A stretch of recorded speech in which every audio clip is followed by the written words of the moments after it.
ఇచ్చినటువంటి స్టేట్మెంట్ కానీ లేదు వారు చేసినటువంటి మీటింగ్లు కానీ వాటన్నిటి కూడా కారణం ఏంటంటే పూర్తిగా వెంటిలేటర్ స్థాయికి వెళ్ళినటువంటి వైఎస్ఆర్ కాంగ్రెస్ పార్టీని ఎలా అలాగా కనీసం రూమ్ స్థాయి కన్నా అంటే ఐసీయూ స్టేజెస్ నుంచి ఇంటికి ఎలా రకంగా తీసుకొద్దాం అనేటువంటి అంటే రాజకీయ ప్రస్థానాన్నే ఒక క్వశ్చన్ మార్క్లో ఉన్నటువంటి వైఎస్ఆర్ కాంగ్రెస్ పార్టీని ఏదో ఒక విధంగా నమ్మకం కలిగిద్దాం క్యాడర్లో అనేటువంటి ప్రయత్నంలో భాగంగా అనేకమైనటువంటి అంశాలని ముందుకు తీసుకొస్తా ఉన్నారు.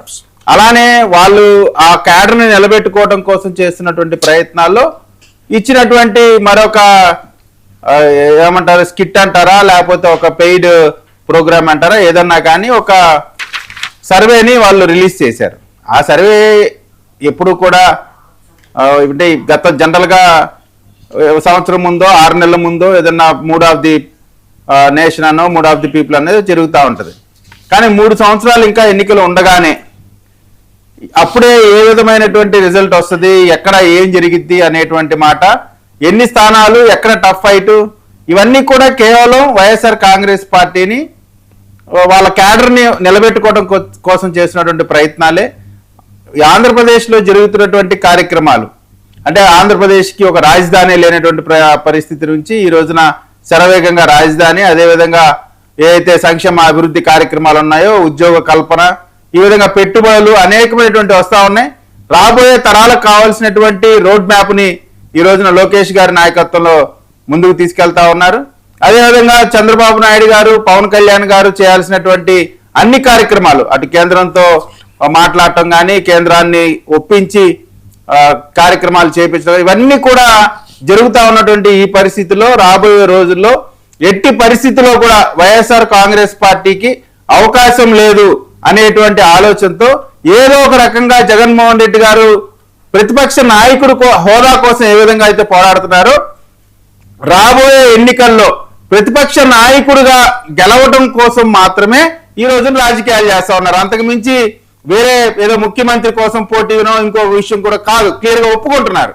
వాళ్ళ ప్రయత్నం అంతా కూడా రాబోయే ఎన్నికల తర్వాత ప్రతిపక్ష నాయకుడు హోదా ఏదో విధంగా తెచ్చుకోవాలి అనేటువంటి రాజకీయ ప్రస్థానమే నడుస్తా ఉంది తప్ప ఇది అధికారంలోకి వచ్చేటువంటి అవకాశమే లేదు. పెడుతున్నారు. రేపు లోకల్ వారికి సంబంధించి విజయవాడ అనేది లేకపోతే ముఖ్యమైన మేయర్లన్నీ కూడా అవన్నీ కూడా ఎట్టి పరిస్థితుల్లో కొట్టాలని ఈ రోజే కదా మాట్లాడింది. సరే ఆ సర్వే సంగతి వదిలేయండి, సర్వేది ఎవరికి వాళ్ళకి ఏదో చూసుకునే వాళ్ళు ఇస్తారు, అదేదో కరెక్ట్ అయిపోతుందని కూడా మనం చెప్పలేం. కానీ ఆయన చాలా కాన్ఫిడెంట్గా కనిపించట్లేదా? కాన్ఫిడెంట్గా అంటే మీకు కనిపిస్తున్నారు కానీ వాళ్ళ క్యాడర్కి కనిపించకే కదా దాన్ని ఏమంటారు ఆ సర్వే రిపోర్ట్ తెప్పించుకుంది దాన్ని వాళ్ళు పబ్లిష్ చేయడానికి 2-3 రోజులుగా సర్క్యులేట్ చేయడానికి కారణమే వాళ్ళ క్యాడర్లోనే నమ్మకం లేదనే కదా. వాళ్ళ క్యాడర్కే నమ్మకం లేదు కాబట్టి క్యాడర్ని బలోపేతం చేసుకోవడానికి చేసినటువంటి ప్రయత్నాల్లో భాగం జగన్మోహన్ రెడ్డి గారు నిజంగా రాజకీయ ప్రస్థానం రాజకీయంగా ముఖ్యమంత్రి అవ్వాలనే ఆలోచనతో ఈ రోజు ఆయన కార్యక్రమాలు చేయట్లేదు. నిజంగా మళ్ళీ ముఖ్యమంత్రి అవుతాను అనేటువంటి ఆలోచన లేదో ముఖ్యమంత్రి స్థానానికి పోటీ పడాలనేటువంటి ఆలోచన ఉంటే ఆయన చేయాల్సినటువంటి రాజకీయం కాదు అనేటువంటిది ఆంధ్రప్రదేశ్ లో ప్రతి ప్రజలు కూడా చెప్పుకుంటా ఉన్నారు. అంటే జగన్మోహన్ రెడ్డికి రాజకీయం ఎలా చేయాలో మీరు చెప్తారా? నేను చెప్పట్లేదు, ఆయనే చెప్తున్నారు. నేను ముఖ్యమంత్రి క్యాండిడేట్ ని కాదు, కేవలం ప్రతిపక్ష నాయకుడు క్యాండిడేట్ నే. ప్రతిపక్ష నాయకుడు హోదా కోసం మాత్రమే నేను ప్రయత్నం చేస్తాను తప్ప ఆంధ్రప్రదేశ్ లో ఏ విషయంతో నాకు సంబంధం లేదు. నాకు ప్రతిపక్ష నాయకుడు హోదా వస్తే చాలు, ఇది తప్ప ఆయనకి 2 ఎజెండానే లేనటువంటి పరిస్థితి స్పష్టంగా 2 సంవత్సరాల నుంచి మనం చూస్తా ఉన్నాం. జగన్మోహన్ రెడ్డి గారు ముఖ్యమంత్రి మెటీరియల్ కాదనేటువంటి అంశం ఆయనకు కూడా తెలుసు. ఆయనకి తెలుసు ఆయన ఏ పార్టీ ద్వారా అయితే ఎంపీ అయ్యాడో ఏ పార్టీ ద్వారా అయితే వాళ్ళ నాన్నగారు ముఖ్యమంత్రి అయ్యారో ఆ పార్టీ కూడా చెప్పింది ముఖ్యమంత్రి మెటీరియల్ కాదని.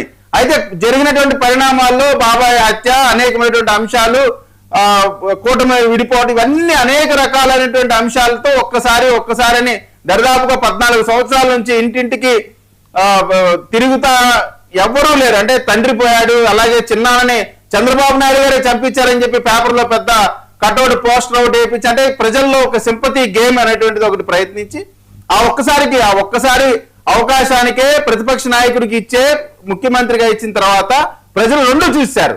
ఇక జగన్మోహన్ రెడ్డి గారు ప్రతిపక్ష నాయకుడిగా పనికిరాడు, ముఖ్యమంత్రిగా పనికిరాడు అనేటువంటి ఆలోచనతోనే ప్రజలు 11 స్థానాలు ఇచ్చారు. ఓకే, చిన్నపరెడ్డి గారు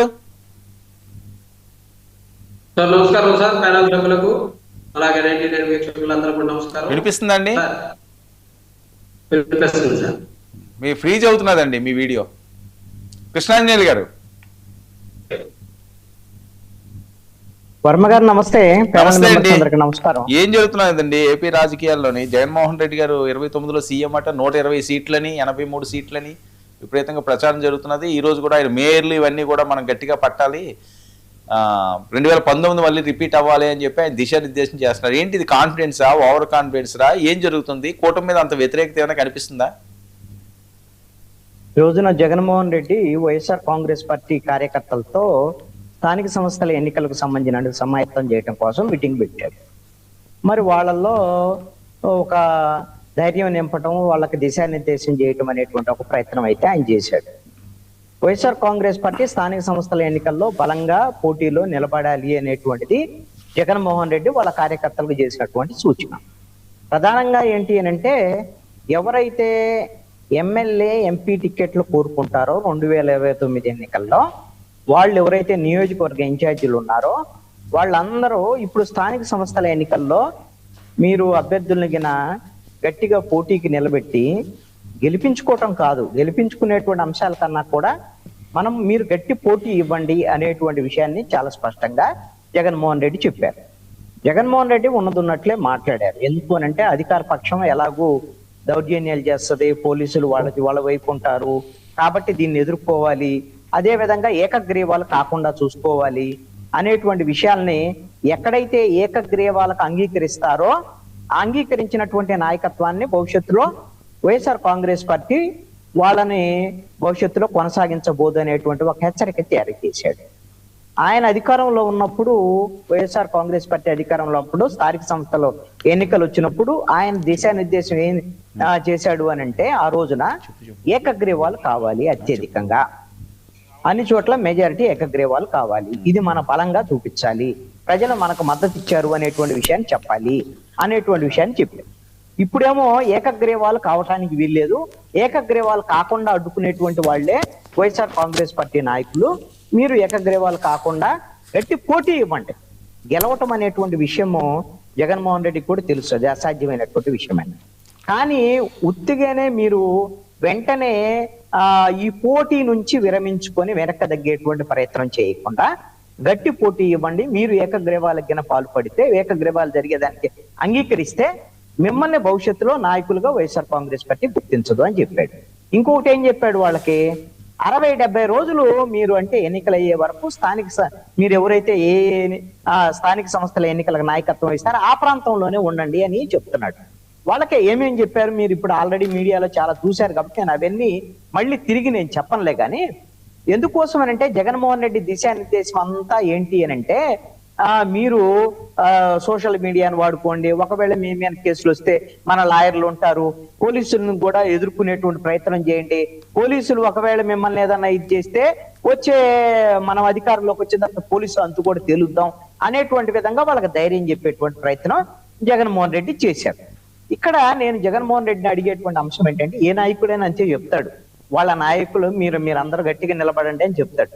నేను జగన్మోహన్ రెడ్డికి చెప్పేటువంటి సూచన ఏంటి అని అంటే, ఎందుకు మనం జగన్మోహన్ రెడ్డికి ఎందుకు సూచన చెప్పాలి అని అంటే, నేను ఒక అనలిస్ట్ గా, ఒక ప్రతిపక్ష పార్టీగా జగన్మోహన్ రెడ్డి ఈ రోజున వాళ్ళ కార్యకర్తలకి ఈ విధంగా దిశానిర్దేశం చేసినప్పుడు నిజంగా వాళ్ళు నిలబడగలరా, క్షేత్రస్థాయిలో నిలబడగలరా, నిలబడటానికి ఏం చేయాలి జగన్మోహన్ రెడ్డి? మాటలు చెప్పి బెంగళూరుకు పారిపోకూడదు, ఇది నేను చెప్పదలుచుకున్నాను. ఎందుకంటే 60-70 రోజులు మీరు ఆ ప్రాంతంలోనే ఉండండి, మీరు రాజకీయం అక్కడే చేయండి, అక్కడే తిరగండి, ప్రజలతో మమేకం కండి, ఇంటింటికి వెళ్ళండి, ఇన్ని చెప్పిన జగన్మోహన్ రెడ్డి, మరి జగన్మోహన్ రెడ్డి ఆంధ్రప్రదేశ్ లో కనీసం 60-70 రోజులు స్థానిక సంస్థల ఎన్నికలు అయ్యేంత వరకు నేను ఉంటాను, ఇక్కడ మీకు అండగా ఉంటాను, మీ జోలికి ఎవడన్నా వస్తే నేనుంటాను, నేను వస్తాను అని ఏమైనా చెప్పాడా జగన్మోహన్ రెడ్డి? ఈ రోజును కూడా జగన్మోహన్ రెడ్డి ఏం చెప్పాడు అంటే, ఇంకేముందో 2.5 సంవత్సరాలు కళ్ళు పూసుకుంటే అయిపోయింది అని చెప్తాడు. ఈ కళ్ళు పూసుకునేటువంటి సిద్ధాంతాన్ని వదిలిపెట్టలే జగన్మోహన్ రెడ్డి ఈ రోజు కూడా. నువ్వేమే వెళ్ళి మీటింగ్ పెడుతున్నావు, కార్యకర్తలతో మాట్లాడుతున్నావు, వాళ్ళనేమో ఉసిగొలుపుతున్నావు, మీ చేతిలో ఫోన్లు ఉన్నాయి, సోషల్ మీడియా ఉంది, మీరు వెళ్ళి ఢీ కొట్టండి, అధికారంలో ఉన్న వాళ్ళు దాడులు చేస్తారు, కేసులు పెడతారని నువ్వే చెబుతున్నావు.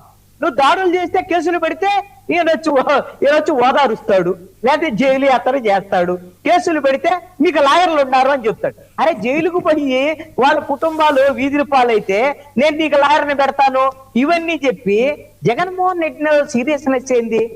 సీరియస్నెస్ లేకుండా మీరు పన్నులు తినండి, దెబ్బలు తినండి, కేసులు పెట్టించుకోండి, వేధింపులకు గురవ్వండి, రేపొద్దున ప్రభుత్వం వచ్చిన తర్వాత నేను చూస్తాను, లేదంటే మీ అందరూ మీ మీద ఎలా చేస్తున్నారు, మీ మీద కేసులు పెట్టారు, మీ మీద అన్యాయంగా వ్యవహరించారని ఆ సింపతిని వాడుకొని రేపొద్దున మీ ఎన్నికలు గెలవటానికి. ఇది Jaganmohan Reddy non serious politician గా జగన్మోహన్ రెడ్డి చెప్తున్నటువంటి వ్యవహారము.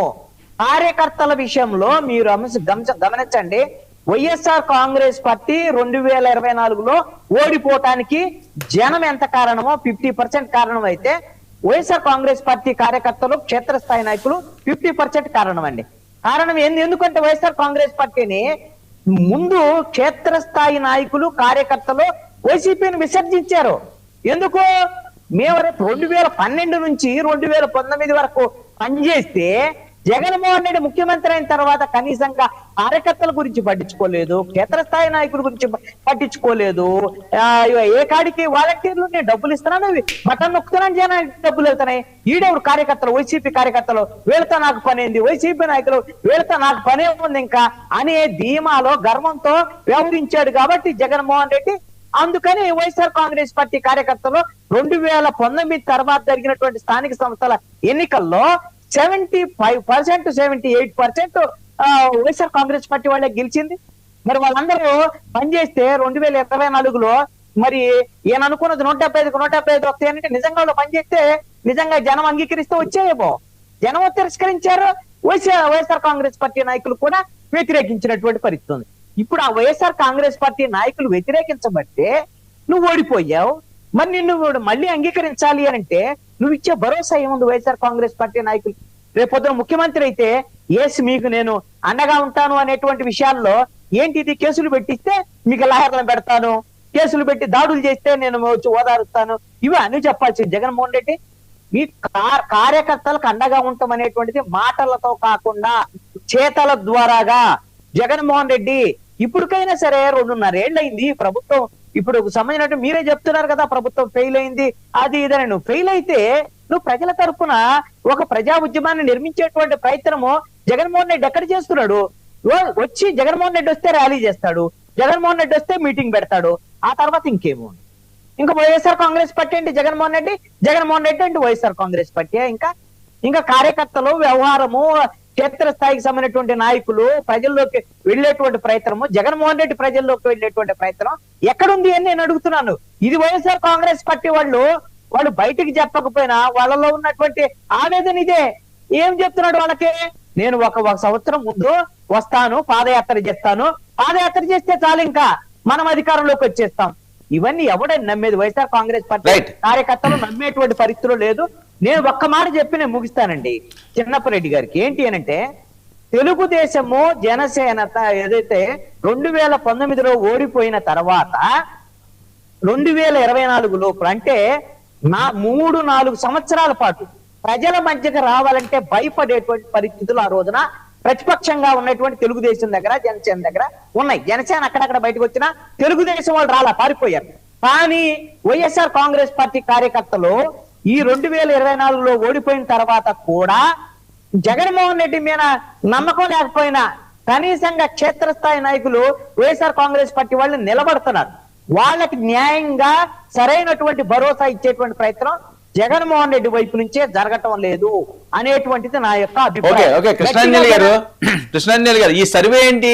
సర్వే కాన్ఫిడెన్స్ చాలా ఎక్కువ కనిపిస్తున్నదట వాళ్ళలోని. దీని మీద మీ కామెంట్స్ ఏంటి, మీ రియాక్షన్ ఏంటి? ఈ సర్వే ఉత్తుత్తి సర్వే అండి ఇది, నా అభిప్రాయం అయితే.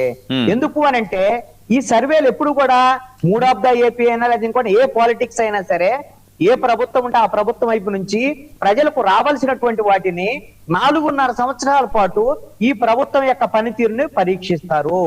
ఆ 4.5 సంవత్సరాల తర్వాత ఆ 6 నెలల్లోనే ఎవరిని ఓడించాలి, ఎవరిని గెలిపించాలి అనేటువంటిది ప్రజలు నిర్ణయిస్తారు. అంతే తప్ప ఇవన్నీ జాకీలేసి లేపటానికి చేసినటువంటి సర్వేల కింద నేను చూస్తున్నాను. వైఎస్ఆర్ కాంగ్రెస్ పార్టీని జాకీలేసి లేపేటువంటి సర్వే. అసలు దాంట్లో బలం అనేది ఉండాలి కానీ వీళ్ళని జాకీలేసి లేపినా లేకపోతే కదా. ఈ లేపాల్సినటువంటి వ్యక్తి జగన్మోహన్ రెడ్డి. జగన్మోహన్ రెడ్డి కనపడకుండా వెళ్తున్నాడు. నేను చిన్నప్పరెడ్డి గారు లాంటి వాళ్ళు కూడా నాకు తెలిసి అయితే జగన్మోహన్ రెడ్డి రోజువారీగా ఇక్కడ ఉండి పనిచేస్తే ఎంతో కొంత వైఎస్ఆర్ కాంగ్రెస్ పార్టీ బలం పుంజుకునేటువంటి అవకాశం ఉందని అలాంటి వాళ్ళందరూ అనుకుంటున్నారు. చిన్నపరెడ్డి గారు వినిపిస్తుందా? సార్ నాకు వినపడుతుంది సార్. ఇప్పుడు మాట్లాడండి సార్. నమస్కారం సార్. అలాగే ప్యానల్ సభ్యులందరికీ 99 వీక్షకులందరూ కూడా నమస్కారం సార్. ఈ రోజు కృష్ణాంజనేయులు గారు ఎంత జుగుప్సాకరంగా మాట్లాడుతా ఉన్నారంటే 28 సార్లు జగన్మోహన్ రెడ్డి ఎవరు, నీ అన్న నీ తమ్ముడా? జగన్మోహన్ రెడ్డి 28 సార్లు మాట్లాడతావా? నువ్వు మాట్లాడినటువంటి 10 నిమిషాల డిబేట్ లో కృష్ణాంజనేయులు గారు అని మిమ్మల్ని గౌరవ పిలుస్తున్నావు, మాజీ ముఖ్యమంత్రి జగన్మోహన్ రెడ్డి గారు అని కూడా అనలేమా? చాలా ఇబ్బందికరంగా ఉంది. మాట్లాడినంత సేపు ఓపిక పట్టి మధ్యలోనే మళ్ళీ టచ్ చేద్దామని వర్మ గారు మధ్యలో ఇంటరప్ట్ అవుతారు ఎందుకంటారని ఆగారు. కానీ సరే, ఏది ఏమైనప్పటికీ మీ విఘ్నత, మీ చదువు, మీదంతా మరి ఎక్కడుందో నాకు తెలియదు. కానీ ఇంకొకసారి అలా మాట్లాడుకుంటుంటే గౌరవంగా ఉంటుందని చెప్పేసి చెప్తా ఉన్నాం సార్. అలాగే టీడీపీ వాళ్ళు మాట్లాడుతూ వైఎస్ఆర్ కాంగ్రెస్ పార్టీ ఐసీయూలో ఉన్నదని చెప్పేసి మాట్లాడుతా ఉన్నారు. వైఎస్ఆర్ కాంగ్రెస్ పార్టీ ఐసీయూలో ఉందా, నడి రోడ్డు మీద బ్రహ్మాండంగా ప్రజల మధ్య తిరుగుతుందా అనేది ప్రజలకు తెలుసు. కానీ ఒకటి మాత్రం వాస్తవం, మిమ్మల్ని ఒక పక్క భుజాన పవన్ కళ్యాణ్, ఒక పక్క బీజేపీ వెనకాల మిషన్లు అన్ని కలిపితే తప్పితే మీరు ప్రతి నిమిషం ఐసీయూలోకి వెళ్ళిపోతారు. మీ సర్కేందో ఐసీయూకి తెలుసు, మీ సర్కేందో ప్రజలందరికీ తెలుసు. కానీ ఏదో ఒకటి మాట్లాడాలి కదా, అవకాశం వచ్చింది, దానికోసం మాట్లాడాలి. దాన్ని మాట్లాడేటప్పుడు ఐసీయూ అంట, లేకపోతే ఇంకోటి అంట. ఇందాక కృష్ణాంజనేయులు గారు మాట్లాడుతూ ఉన్నారు, ఇదంతా కూడా ఫేక్ సర్వేలో లేకపోతే ఆయన భాషలో ఆయన మాట్లాడటం జరిగింది. ఏం సార్ సర్వే? వివరంగా చదవండి, చూడండి. ఎక్కడెక్కడ వాళ్ళు సర్వేలు చేశారు, వాళ్ళు 100 మంది ప్రజల్లోకి వెళ్ళి ఇన్ఫర్మేషన్ తెచ్చుకున్నామన్నారు. వాస్తవమా కాదా? మనం మాట్లాడే వరకు మనం మాట్లాడవచ్చు. కానీ ఒక్క సెకండ్ తోటి అది నేనైతే నమ్మనండి అనగానే కృష్ణాంజనేయులు గారు నమ్మంగానే ముఖ్యమంత్రులు అయిపోయినట్టు, నమ్మకపోతే ఆగిపోయినట్టు కృష్ణాంజనేయులు గారు మాట్లాడుతూ ఉన్నారు. అసలు ఈ సర్వేలు ఎందుకండి అని చెప్పేసి మాట్లాడుతూ ఎప్పుడో 4.5 ఏళ్ల తర్వాత అంటే యూనిట్ టెస్టులు, మనకి ఆల్కర్లీలు ఇవన్నీ ఎందుకు పెడతారు సార్? పిల్లలందరూ కూడా ఎలా చదువుకున్నారు ఏంటి అనేది, ఎక్కడెక్కడ ర్యాంకులు వస్తున్నాయి, ఏం జరుగుతుంది అనేది తెలుసుకోవడానికి పెడతారు.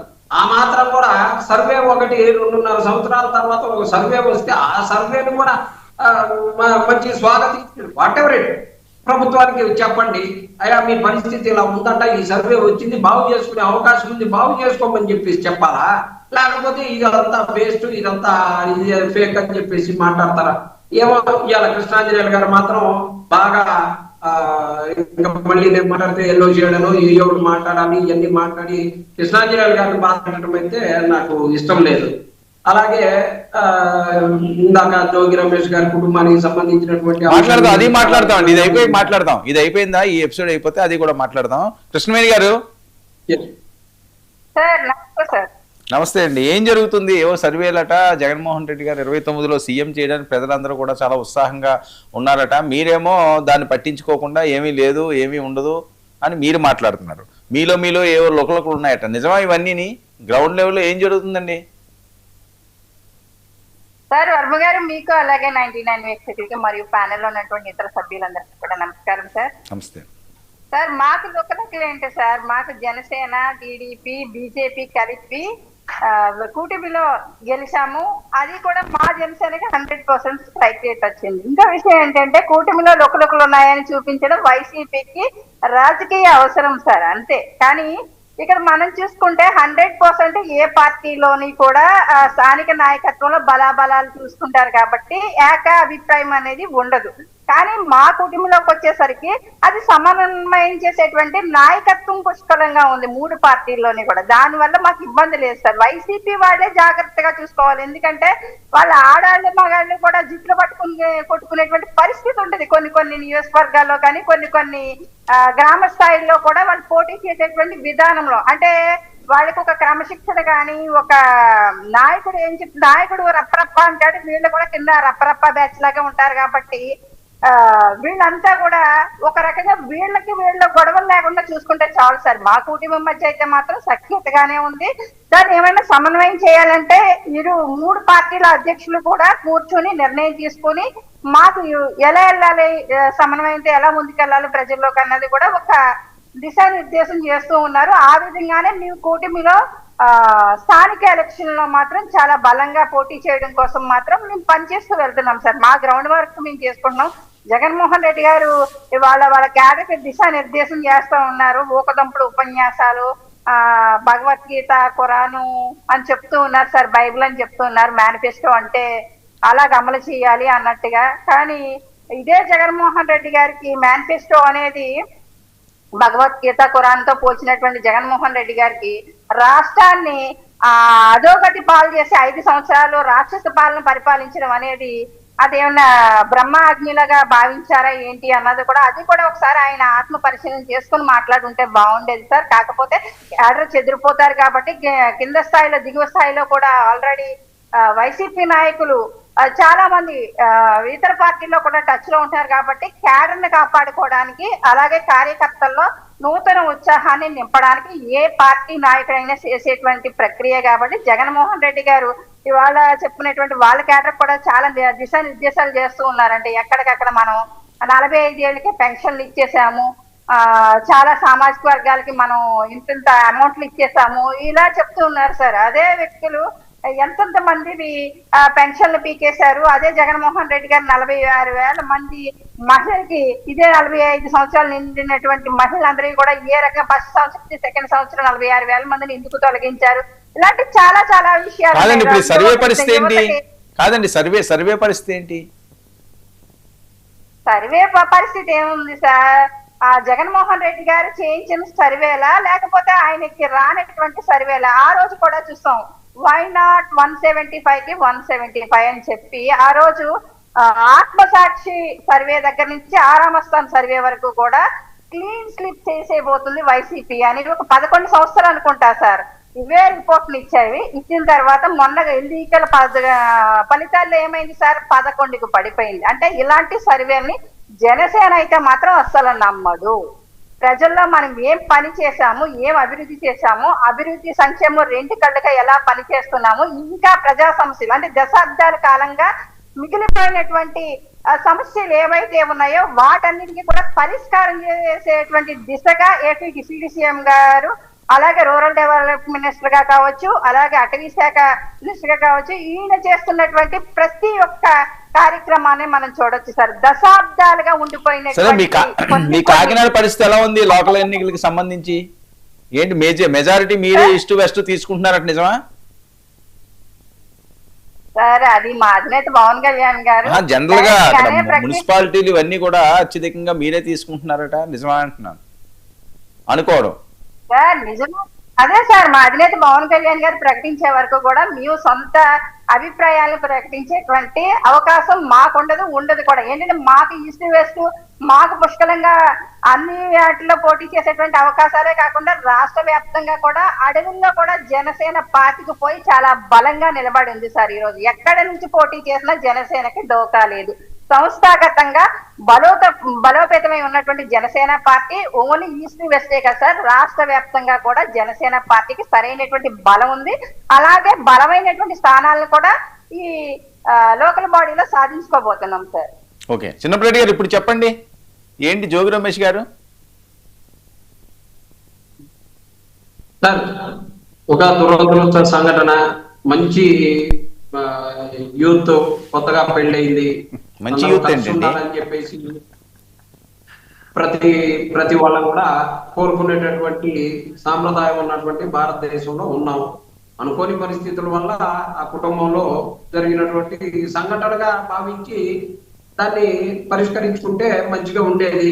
సరే, ఈ సందర్భంగా మరి వాళ్ళు తెలుగుదేశం వాళ్ళ దగ్గరకు పోవటం, వాళ్ళ ఆఫీసుల దగ్గరకు వెళ్ళటం, ఇవన్నీ ఇన్వాల్వ్మెంట్ చూసిన తర్వాత రకరకాల విధంగా ఆయన ప్రెస్ మీట్ పెట్టడం, మళ్ళీ వాళ్ళు ప్రెస్ మీట్ పెట్టడం, ఇదంతా జరుగుతూ ఉంది. ఇలాంటి సంఘటన జరగకుండా ఉండాలి. ఒకసారి బయటకు వచ్చిన తర్వాత ఇక రకరకాలుగా వెళతా ఉంటది.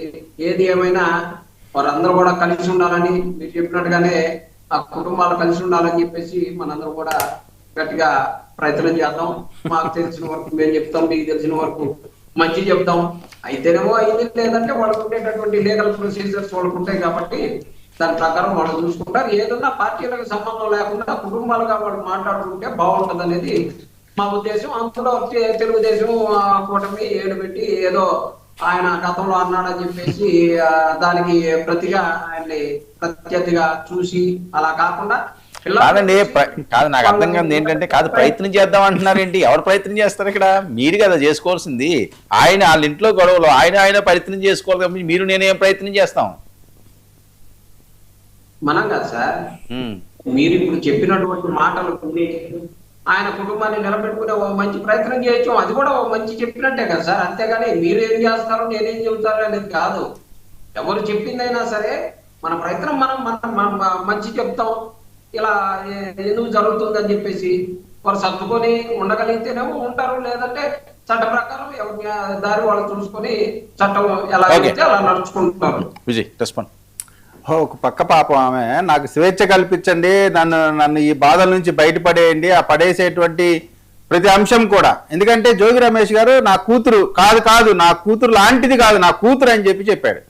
నిజంగా అటువంటి పరిస్థితి వస్తే తండ్రిగా ఏం చేస్తాడు ఏంటి అనేటువంటిది భారతదేశంలో అన్నం తినే ప్రతి ఒక్కరికి తెలుసు. కాబట్టి ఖచ్చితంగా ఏదేమైనా ఇది వాళ్ళ కుటుంబ సమస్య అయినప్పటికి కూడా వాళ్ళ మధ్యనే ఉంటే అది కుటుంబ సమస్య. మనకేం తెలియకుండా మనం ఏం అన్నెసరీగా దాని గురించి వేలు పెడితే తప్పు. కుటుంబం అన్నాక అనేక సమస్యలు వస్తుంటాయి. కానీ ఇది ఒక విచిత్రమైన చాలా తక్కువ పరిస్థితిలోనే ఇటువంటి జరుగుతాయి. ఉన్నటువంటి ఇబ్బంది తెలిసి కూడా కావాలని పెళ్లి చేసి తద్వారా అమ్మాయి గొంతు కోయాలనేటువంటి ఆలోచనతో తెలిసి చేసినటువంటి తప్పు. అయితే తెలిసి చేసినటువంటి తప్పులకి మన ఆంధ్రప్రదేశ్ లో ఒక స్కీమ్ ఉంది. అదేంటంటే తెలిసి చేసి ఆ తప్పు చేసిన వాళ్ళకి చట్టం శిక్షిస్తే వాళ్ళకి ఓదార్పు యాత్ర ఉంటుంది. జగన్మోహన్ రెడ్డి గారి ఓదార్పు యాత్ర అనేటువంటి ఒక స్కీమ్ ఉంది. కాబట్టి ఇప్పుడు జగన్మోహన్ రెడ్డి గారు జోగి రమేష్ గారు కొడుకుని ఇద్దరిని ఓదార్పు యాత్ర చేస్తారు. ఎందుకు? పాప ఏదో కుర్రాడు తెలిసి తెలియక ఏదో ప్రకృతి ప్రాబ్లం ఉంది కాబట్టి ఆయనకి ఇబ్బంది పడ్డాడు కాబట్టి ఇప్పుడు ఆయన బాధితుడిగా చూసి వాళ్ళ కొడుకు ఒక ఓదార్పు యాత్ర, తెలిసో తెలియకో తెలిసినా సరే ఏదో పొరపాటున ఏదో పెళ్లి చేశాడు అంత మాత్రాన్ని కేసులు పెడతారా, అంత మాత్రాన్ని మీడియాకు లాగుతారా అని చెప్పి మన జోగి రమేష్ గారికి ఒక ఓదార్పు యాత్ర. ఇది రేపు వీళ్ళకి జరిగేటువంటిది. టోటల్ గా జోగి రమేష్ గారు చేసినటువంటి ఈ ఎంటైర్ వీళ్ళ కుటుంబానికి సంబంధించి వాళ్ళ చేతిలో ఈ సమస్యని సాల్వ్ చేసేటువంటి అంశం ఉన్నప్పటికీ కూడా అది దాన్ని సాల్వ్ చేయకుండా అనేక రకాలుగా దీన్ని కూడా కూటమికి ముడిపెడుతూ మాట్లాడుతూ, నేను ఒక్కటే అడుగుతానండి, అమ్మాయి ఇప్పుడు వరకేమి మీడియాకు వచ్చి ఇష్టం వచ్చినట్టు ఏం మాట్లాడలేదు కదా, లేదు మీడియాకు వచ్చి నాకు ఇలా చేయాలి కూడా చెప్పలేదు. కానీ జోగి రమేష్ గారు ప్రెస్ మీట్ పెట్టి దానికి లోకేష్ గారికి, కృష్ణప్రసాద్ గారికి రాజకీయ రంగు మొత్తం పులిమింది వైఎస్ఆర్ కాంగ్రెస్ పార్టీ జోగి రమేష్ గారు. కానీ దాన్ని మళ్ళీ ఇప్పుడు ఆమెని మరి అనేక రకాలుగా అతను చెప్పాడు, వీళ్ళంతా ఉత్తమోత్తములు, గోరుముద్దలు పెట్టాము, అయినా కానీ అమ్మాయే తప్పు చేసింది, ఆ అమ్మాయి వల్లే ఈ రోజున అన్ని జరిగినాయి అనేటువంటి లాగా నిన్న జోగి రమేష్ గారు మాట్లాడినప్పుడు ఆమె చెప్పుకోవాల్సిన బాధ్యత ఉంది కాబట్టి ఈ రోజున మీడియా ముందుకు వచ్చింది. ఏ రోజైనా సరే మీరు చూడండి సార్, ఒక అమ్మాయి ఈ విధమైనటువంటి పరిస్థితిలో ఉండటాన్ని ఖచ్చితంగా అందరం కూడా బాధపడతాం. కానీ అలా రాకుండా ఆపగలిగిన శక్తి ఉండి కూడా అటు సజ్జల రామకృష్ణారెడ్డి గారు ఇన్వాల్వ్ అయ్యారు, జోగి రమేష్ గారు ఇన్వాల్వ్ అయ్యారు, జగన్మోహన్ రెడ్డి గారు కూడా ఇన్వాల్వ్ అయ్యి దాన్ని సెటిల్ చేయాల్సింది పోయి, ఆ అమ్మాయి జీవితానికి ఒక దారి చూపించాల్సింది పోయి, ఆ అమ్మాయికి అండగా నిలబడాల్సింది పోయి, కొడుకు అండగా నిలబడి ఆ అమ్మాయిని ఇప్పుడు కూడా మన చిన్నప్పటి గారు అంటే ఏదో దురదృష్టవశాత్తు జరిగిపోయింది, ఎలా కూడా మనం అందరం కలిసి కలుపుదామంట. ఏంటంటే అంటే ఇక్కడ నేను ఒక్కడే చెప్తాను, ఇది వాళ్ళ కుటుంబ సమస్య అయినప్పటికీ కూడా జరిగింది నేరం, ఇది తప్పు కాదు, నేరం. ఇటువంటి నేరాన్ని చేసినటువంటి జోగి రమేష్ గారు కానీ వాళ్ళ అబ్బాయి కానీ వాళ్ళ కుటుంబ సభ్యులు ఖచ్చితంగా ఆ నేరాలకు సంబంధించిన ఆ శిక్ష అనుభవించాల్సినటువంటి అవసరం ఉంది. నేను ఒక్కటే డిమాండ్ చేస్తా ఉన్నానండి, నిజంగా మీరు కూతురుగా అనుకొని ఉంటే మీరు చెప్పిన మాట నిజమైతే, మీరు అంటే గుడి దగ్గరికి రండి, నేను ప్రమాణం చేస్తాను, కనకదుర్గమ్మ గారి దగ్గరికి వచ్చి అమ్మవారి దగ్గరికి వచ్చి ప్రమాణం చేస్తా అంటున్నావు కదా, నిజంగా నువ్వు చెప్పిన మాట నిజమైతే నీ ఆస్తిలో సగ భాగాన్ని ఆ పాప పేరు మీద రాసేసి ఆ అమ్మాయికి న్యాయం చేయి. ఇవన్నీ చేయకుండా ఆ అమ్మాయిని ఏదో తప్పు చేసినట్టు ఆ అమ్మాయికి మేము గోరుముద్దలు పెట్టాము, నోట్లో అన్నం పెట్టిన నా భార్య అని చెప్పి కళ్ళపల్లి మాటలు చెప్పి ఆ అమ్మాయి జీవితాన్ని నాశనం చేసి మళ్ళీ నంగనాచి కబుర్లు చెప్తూ దీన్ని మళ్ళీ తిప్పి తిప్పి తిప్పి తెలుగుదేశం పార్టీకి కూటమి కట్టు కడతారా? అది మరి అన్నం పెట్టినామో మరి ఏం చేస్తున్నావు? కుటుంబంలో మీకు చేతకాక మీరు చేసినటువంటి సమస్యని కూటమికి ఇప్పుడు కృష్ణ అమ్మాయి నేను వాళ్ళు చెప్తా ఉంది, ఎమ్మెల్యే గారు ఇంటికి వెళ్తే రాజకీయం చేయొచ్చు కదండి, కానీ ఆయన ఆ పని చేయాల. వాళ్ళ బాబాయిని పిలిచి, ఎవరు జ్యోతి రమేష్ వాళ్ళ బ్రదర్ని ఫోన్ చేసి ఇది కుటుంబ సమస్య, బయటకు వస్తే ఇబ్బంది పడతారు, మంచి పద్ధతి కాదు, అమ్మాయి జీవితం మీరు సరి చేసుకొని మాట్లాడండి అని చెప్పి గౌరవంగా చెప్పినటువంటి పరిస్థితి. సిపి గారి దగ్గర కంప్లైంట్ పెట్టింది, వెంటనే రిజిస్టర్ చేయొచ్చు, రాజకీయంగా చూస్తే అంటే ఆ రోజే రిజిస్టర్ చేయొచ్చు కదా, ఆ రోజే ఇబ్బంది పెట్టచ్చు కదా, కానీ అటువంటి జరగలేదు. ఆడపిల్ల కాబట్టి అమ్మాయికి అవకాశాలు ఎలా, అమ్మాయి ఏదో రకంగా బయటపడకుండా నాలుగు గోడల మధ్య అనుకున్నటువంటి సమస్య తీరాలనేటువంటి ఆలోచనతో ప్రభుత్వానికి సంబంధించిన అధికారులు కానీ ఎమ్మెల్యే కానీ అందరూ ప్రయత్నం చేస్తే మీరు మొత్తాన్ని మీడియా ముందు తీసుకొచ్చి ప్రెస్ మీట్ పెట్టి సిగ్గులేకుండా ప్రెస్ మీట్ పెట్టడం ఏంటంటే అమ్మాయి మీద అది ప్రెస్ మీట్ పెట్టేటువంటి హక్కు నీకుందా? నీకు ఎవరిచ్చారో హక్కు అమ్మాయి పైన నిందలు వేయడానికి? ఇంత దారుణమైన పరిస్థితి చేసినటువంటి వీళ్ళు వైఎస్ఆర్ కాంగ్రెస్ పార్టీ ఇది చూస్తే నాకు ఒకటి గుర్తొస్తా ఉందండి. ఎప్పుడైతే షర్మిలా గారు జగన్మోహన్ రెడ్డి గారిని విమర్శించారో, జగన్మోహన్ రెడ్డి గారితో విభేదించారో, ఆమె క్యారెక్టర్ అసాసినేట్ చేయడంతో పాటు ఆమె ఇంటి పేరుతో సహా ఆ వైఎస్ షర్మిల కాదు మున్సిపల్ షర్మిల అంటే మీకోసం 3,000-4,000 కిలోమీటర్ల పాదయాత్ర చేసినప్పుడు వైఎస్ షర్మిల కనబడింది. వెంటనే ఆమెను రకరకాలుగా ఇబ్బంది పెట్టే ప్రయత్నం. ఇటువంటి కార్యక్రమాలను ప్రజలు చూస్తా ఉన్నారు. ఖచ్చితంగా తగిన బుద్ధి ప్రజలు చెప్తారు. రైట్. కృష్ణాంజనేయులు గారు, అసలు ఈ ఎపిసోడ్ ఎటు వెళ్తుంది? అసలు ఈ కుటుంబాలను లాగడం ఏంటండి ఇదంతా? ఆయన ప్రెస్ మీటు, ఈరోజు ఈవిడ ప్రెస్ మీటు, ఇంట్లో చేసుకోవాల్సింది అయితే ఇంట్లో దీనికి సంబంధించి అక్కడ సాల్వ్ చేసుకోవాల్సినవి అన్ని బయటికి రావడం, ఇది మళ్ళీ రాజకీయ రంగు పులుగుతున్నారని ఎవరికాలు మాట్లాడడం. ఈ డిబేట్ కి సంబంధించి జగన్మోహన్ రెడ్డి అదేవిధంగా వైఎస్ఆర్ కాంగ్రెస్ పార్టీ వాటి విషయాల మీద మాట్లాడిన తర్వాత దీని గురించి మాట్లాడాలా వద్దా అనేటువంటి విషయం నేను చెప్తాను. ఇందాక చిన్నపరెడ్డి గారు ఆవేదన వ్యక్తం చేశారు వాళ్ళ నాయకుడి గురించి. చిన్నపరెడ్డి గారు ఏమంటారంటే మా నాయకుడు జగన్మోహన్ రెడ్డి అంటున్నాడు కృష్ణాంజనేయులు. వైఎస్ఆర్ కాంగ్రెస్ పార్టీ అధినేత ఆయన జగన్మోహన్ రెడ్డి, ముఖ్యమంత్రి చంద్రబాబు నాయుడు, అదేవిధంగా ప్రధానమంత్రి నరేంద్ర మోడీ, అమెరికా అధ్యక్షుడు ట్రంప్, ఈ తరహానే ఒక జర్నలిస్టుగా నా యొక్క వ్యాఖ్యానం ఉంటుంది. నేను వాళ్ళనేం అవమానించడం లేదు. వాళ్ళ మాజీ ముఖ్యమంత్రి వాళ్ళనే వాళ్ళ హోదాలోనే మాట్లాడుతున్నాం అంతే తప్ప మీరు కీర్తించుకోండి, మీరు మహారాజశ్రీ గౌరవనీయులైన మీరు మాట్లాడుకోండి, నాకు అభ్యంతరం లేదు. నేనే జర్నలిస్టుగా నాకు అందరూ సమానం. ఈ విషయం మీకు క్లారిటీ ఇచ్చాను. చూసేటువంటి ప్రేక్షకులకి అందరికీ అర్థమవుతుంది.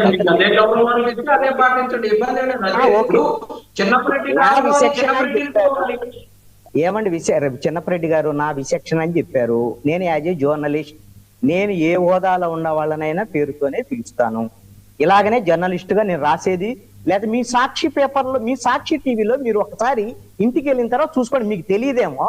సాక్షి టీవీలో వార్తలు చదివేటప్పుడు లేదా ఇంకొకటప్పుడు మీ జర్నలిస్టులో ఎవరైనా సరే శ్రీ మహారాజశ్రీ గౌరవనీయులైన జగన్మోహన్ రెడ్డి గారు అని చదవరు. తెలుసా మీకు ఆ విషయం? తెలుసా? జగన్మోహన్ రెడ్డి గారు అని మీ సాక్షి టీవీలో కూడా చెప్పరు. మీరు చూసుకొని తర్వాత చెప్పుకోండి. దాని గురించి నేను ఎక్కువ డిస్కషన్ పెట్టను. నా విచక్షణ అన్నారు కాబట్టి చూసే వాళ్ళకి అర్థమైంది, మీకు ఓకే. అది మీకు కావాల్సింది ఏంటి అని అంటే జగన్మోహన్ రెడ్డి మీద రాజకీయ పరమైన విమర్శ చేశారు కాబట్టి ఈ విషయం మీరు మాట్లాడారు. ఒకటి, ఇందాక జగన్మోహన్ రెడ్డి మాట్లాడుతూ ఏం మాట్లాడుతున్నాడంటే మన ప్రభుత్వం గురించి చెప్పండి, మన ప్రభుత్వం మేనిఫెస్టోని అద్భుతంగా అమలు చేసింది, మన పాలన గురించి చెప్పండి, గొప్ప పాలన. మీ పాలన అది ఒక పీడకల. ముఖ్యమంత్రిగా నువ్వు పనికిరావని తేల్చారు, నువ్వు ప్రతిపక్ష నాయకుడిగా కూడా పనికిరావని 11 సీట్లు ఇచ్చారు. ప్రజలే నీకు ప్రతిపక్ష హోదానే ఇవ్వలేదు. ఇంకా మా పాలన గురించి చెప్పండి అని అంటే ఎవడు ఒప్పులేస్తాడు మీకు? నాకు అర్థం కాదు. నేను ఒక రాజకీయ పార్టీగా మీకు సూచన చేసేటప్పుడు ప్రతి వాళ్ళు సూచన చేస్తారు. 5.5 కోట్ల మంది జగన్మోహన్ రెడ్డికి సూచనలు చేస్తారు. ప్రతి వాళ్ళు ఓటు కావాల్సిందే. ఈ రాష్ట్రంలో ఉండేటువంటి పౌరుల్లో నేను కూడా ఒకడిని. నేనే రాజకీయ పరమైనటువంటి బాగా ఏదో అనుభవజ్ఞుడిగా నేనేమి సలహాలు చెప్తాలా. ఏమిటి అని అంటే, మీరు 5 ఏళ్ల కాలంలో ప్రజా వ్యతిరేకమైనటువంటి పాలన ఇచ్చారు కాబట్టి ప్రజలు తిరస్కరించారు. ఫస్ట్ దీన్ని అంగీకరించుకోవాలి. అంగీకరించిన తర్వాత దాన్ని ఏ విధంగా మీరు దాన్ని అధిగమించాలి అనేటువంటి విషయాన్ని మీరు సమీక్షించుకోవాలి, నిజాయితీగా సమీక్షించుకోవాలి. సరే, సమీక్షించుకుంటారు లేదా సెకండ్, ఏం చేయాలి అనేటువంటి దాని మీద నా అభిప్రాయం చెప్తాను. మీ ఒక ప్రతిపక్ష పార్టీగా ఒక బాధ్యత తీసుకొని మీరు అసెంబ్లీకి వెళ్ళటం కానీ, లేదా మండలికి వెళ్ళటం కానీ, ప్రజల మధ్యకి వెళ్ళటం కానీ, ఈ ప్రభుత్వ వైఫల్యాల మీద, ప్రభుత్వ ప్రజా వ్యతిరేక విధానాల మీద, ఈ ప్రభుత్వం మీద అద్భుతమైన పాలన అందిస్తుందని ఎవ్వరూ చెప్తాం. ఈ అనేకమైనటువంటి తప్పులు ఉన్నాయి, పొరపాట్లు ఉన్నాయి, ఇచ్చినటువంటి హామీలు అమలు చేయనటువంటి అంశాలు ఉన్నాయి. వాటినన్నింటినీ గాలికి వదిలేశారు మీరు ఈ రోజున నిద్ర నటిస్తున్నారు. నిద్రపోతే అయిపోయింది, కళ్ళు మూసుకుంటే అయిపోయింది అనేటువంటి జగన్మోహన్ రెడ్డి ధోరణి మాని మీరు ఈ ప్రభుత్వం ఏం తప్పులు చేస్తుంది, ఏం వైఫల్యాలు చేస్తుంది, వాటి మీద ప్రజల్లోకి వెళ్ళి ప్రజల్ని చైతన్యపరిస్తే ఇలాంటి ప్రభుత్వం మీకు వద్దు, దీనివల్ల మీకు నష్టం జరుగుతుంది, మమ్మల్ని ఎన్నుకోండి, మేము గతంలో చేసినటువంటి తప్పులు కాకుండా మంచి ప్రభుత్వం అందిస్తాము అనేటువంటి జగన్మోహన్ రెడ్డి చెప్పగలిగితే బాగుంది. అరే, మా మేనిఫెస్టోని మేము భగవద్గీత, ఖురాను, బైబుల్ ఇలాగ చేశానని చెప్తాడు జగన్మోహన్ రెడ్డికి. నేను అడుగుతున్నానండి, మీ భగవద్గీత, బైబుల్, ఖురాన్ అయినప్పుడు మీరు మీ మేనిఫెస్టోలో లేదా ప్రతి సంవత్సరము జాబ్ క్యాలెండర్ ఇస్తాను అని జాబ్ క్యాలెండర్ ఇచ్చారా? ఇవ్వలేదు కదా. జాబ్ లెస్ క్యాలెండర్ కదా మీరు మొత్తం ఇచ్చింది. రెండోది మద్యపాన నిషేధం అన్నారు, మేనిఫెస్టోలో లేదా? ఉంది కదా. మరి అమలు చేశారా? లేదు. సిపిఎస్ రద్దు అన్నారు, మరి సిపిఎస్ రద్దు అయిందా? లేదా. ఇవన్నీ కూడా మీరు మళ్ళీ ఎందుకు తవ్వుకుంటారు? మీ పీడకలను ఎందుకు మళ్ళీ గుర్తు చేస్తారు? ఇప్పుడు 2.5 ఏళ్ళు అయింది వీళ్ళు ప్రభుత్వం వచ్చారు, ఈ ప్రభుత్వ ఫెయిల్యూర్స్ ఉన్నాయి, వాటిని చెప్పుకొని వాటిని చెప్పి ఈ ప్రభుత్వ ఫెయిల్యూర్స్ మీద ప్రజలు ఎదుర్కొనేటువంటి సమస్య ఇది. ఇప్పుడు కూటమి ప్రభుత్వానికి సంబంధించినటువంటి ప్రభుత్వ వైఫల్యాలు ప్రజలు ఎదుర్కొంటున్నారు.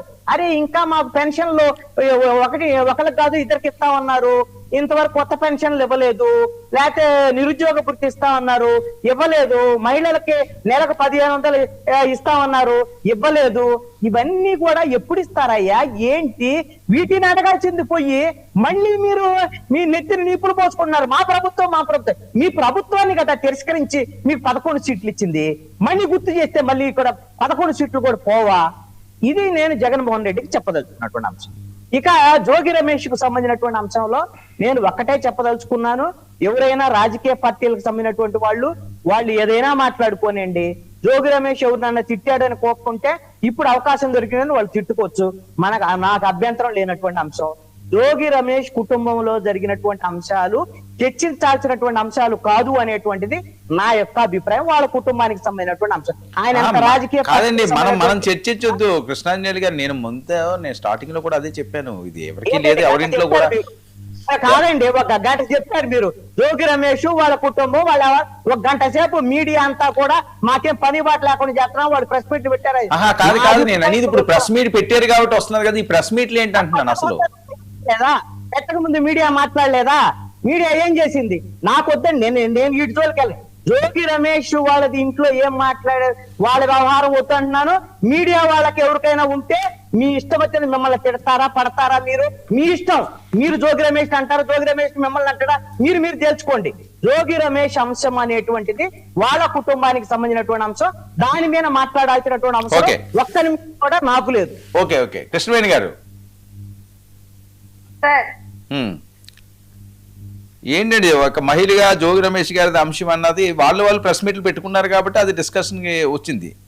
ముందు కూడా వీడియోలు వచ్చినాయి కాబట్టి దాని మీద వీడియోలు వచ్చినాయి, జనాలు మాట్లాడారు. మీ వెర్షన్ ఏంటి సార్? అది వాళ్ళ వ్యక్తిగత విషయం అయినప్పటికీ కూడా, అది భార్యాభర్తల విషయం అయినప్పటికీ కూడా, రచ్చ చేసుకున్నది పైకి మీడియాకి ఎక్కింది కూడా వాళ్ళ కుటుంబ సభ్యులే. నిన్న జోగి రమేష్ గారు ప్రెస్ మీట్ పెట్టడం జరిగింది. అక్కడ ఉన్నటువంటి స్థానిక నాయకుడిని వెళ్ళి కలిశారు ఆమె అన్న వీడియో ఒకటి రిలీజ్ చేసి మాట్లాడడం జరిగింది. దాని మీద ఈ రోజు ఆ అమ్మాయి కన్నీటి పర్యంతం అవుతూ ఆమెకి జరిగినటువంటి అన్యాయాన్ని కానీ, గృహహింసని కానీ ప్రెస్ మీట్ ముందు పెట్టింది. అంటే ఇక్కడ ప్రెస్ తిట్టడానికి, మీడియాని తిట్టడానికి ఏముంది సార్?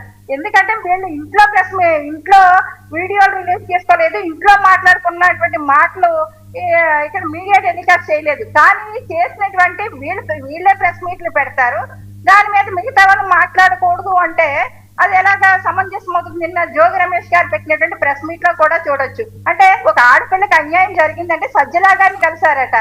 ఆ విషయం ఈయన చెప్పలేదు బయటికి. అక్కడ స్థానిక నాయకుల్ని కలిశారు. ఆ అమ్మాయి ఎందుకు కలిసింది అంటే జోగి రమేష్ గారు 2 నెలలు జరగకుండానే ఆ అమ్మాయికి డైవర్స్ కేసు ఫైల్ చేస్తే అది నిలబడలేదు కాబట్టి ఈ అమ్మాయి వాళ్ళ అమ్మగారి ఇంటి దగ్గరే ఉండడం, ఒక ఆడపిల్ల భవిష్యత్తు డైరెక్ట్ గా నాశనం అయిపోతూ ఉంటే దాన్ని ఆ అమ్మాయికి వాళ్ళు కట్నం తీసుకున్నారు. తర్వాత అదనపు కట్నం గురించి వేధించారు. మా అత్తగారు మాట్లాడినటువంటి వీడియో కానీ ఆడియో కానీ ఇవన్నీ బయటకు వచ్చి అవన్నీ ఏ అంటాడు, ఫేక్ అంటారు జోగి రమేష్ గారు. కానీ సార్ ఆ అమ్మాయి చెప్తుంది కదా, ల్యాబ్ రిపోర్ట్ కి పంపించండి, ఫోరెన్సిక్ పంపించండి, అది ఒరిజినల్ కానీ ఇంకా 20% నేను బయట పెట్టాను, మిగతా ఇంకా ఎవిడెన్స్ నా దగ్గర ఉన్నాయని ఆ అమ్మాయి చెప్పడం జరుగుతుంది. అంటే ఒక ఆడపిల్ల, అంటే జోగి రమేష్ గారి ఇంట్లో ఆడపిల్లకి ఇలాంటి అన్యాయమే జరిగితే గనక ఆయన 3వ కంటికి తెలియకుండా ఆ సమస్యని పరిష్కరించి వాళ్ళిద్దరిని ఎవరి దారి వాళ్ళకి చూపించడమా ఏంటి అన్నది ఒక పరిష్కారం తీసుకోకుండా ఉంటాడా సార్ జోగి రమేష్ గారు? కానీ ఒక ఆడపిల్ల జీవితాన్ని రోడ్డు మీదకి లాగి ఆ అమ్మాయి నా బతుకు నేను బతుకుతాను, నేను గా నా లైఫ్ నేను లీడ్ చేస్తానని ఆ అమ్మాయి అనడం, ఆ తర్వాత సంవత్సరం 4 నెలల నుంచి అనుకుంటా వాళ్ళంతా కూడా 14 నెలలు చెప్తున్నారు వాళ్ళ నాన్నగారు కూడా. అలాగా వీళ్ళంతా కూడా వాళ్ళ కుటుంబం ఎంత సఫర్ అవుతుంది సార్.